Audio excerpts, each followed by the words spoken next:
Hello and welcome to Wellbeing Wednesday. This Wednesday I would like to share with you a couple of ideas about the way we think about making a change to the way we approach things. These are called the blame frame and the outcome frame. A really simple way of putting this is, if we focus on the problem, then we're going to make it worse. If we focus on the solution or the outcome, then we're going to work towards something that's better. A really easy way of understanding this is to think what happens when we try to think about not thinking about something. For example, if I say to you, don't think of giraffes, the first thing that will crop up in your mind is a giraffe. Now, there won't physically be a giraffe. We can't make one appear, but it might be that it's in our mind and we start thinking about it.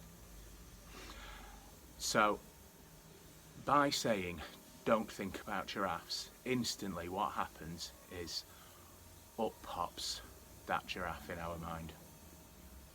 It's there, we can't avoid it.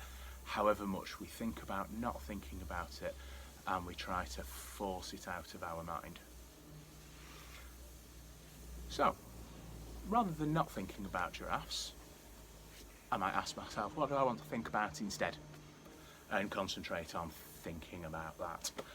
That is what the blame frame and the outcome frame are. There is a downloadable worksheet that you will find in the comments section to this video, whether you're accessing it through YouTube or through Coffee. Please download it, print it out, have a go, email me, ask me any questions in the comments feeds, let me know what you think. The next section of this video, we're going to talk through a common problem that I'm sure everybody's thinking about at the moment, using the blame frame and the problem frame, and that should illustrate how much difference this can make for us.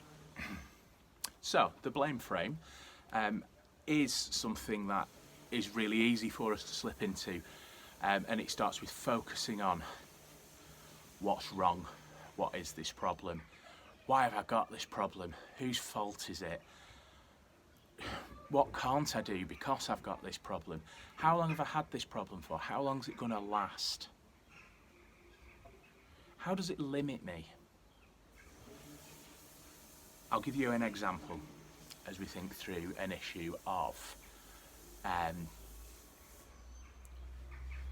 the coronavirus risk and being outside, and actually the acts that we need to go through to make sure that we minimise the risks of contracting it ourselves. So, what's wrong? Well, this is really infectious virus. It gets onto our hands by touching something that somebody else has touched, and then it gets onto into our bodies through touching our face, around our mouth, our nose, our eyes.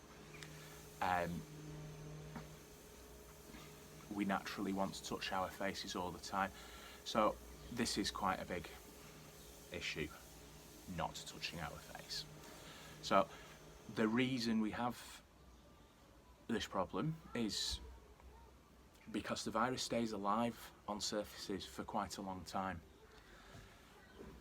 Let's think about whose fault it is. Well, we don't really know whose fault it is. There's a lot of reports saying it comes from an animal market, and that the virus has mutated from being in something that affects only animals to being something that affects humans, to being something that gets transmitted from one human to another, and now we're in this situation of a pandemic, possibly because it wasn't studied enough early on, or because it wasn't noticed early enough, or because people aren't following the instructions that were given by the government. Because of that, there are loads of things that we can't do. We can't freely go out and socialise in big groups. We can't engage in all of the activities we want to engage in. It's been affecting us for a few weeks now, and it's looking like it's going to affect us more in weeks to come.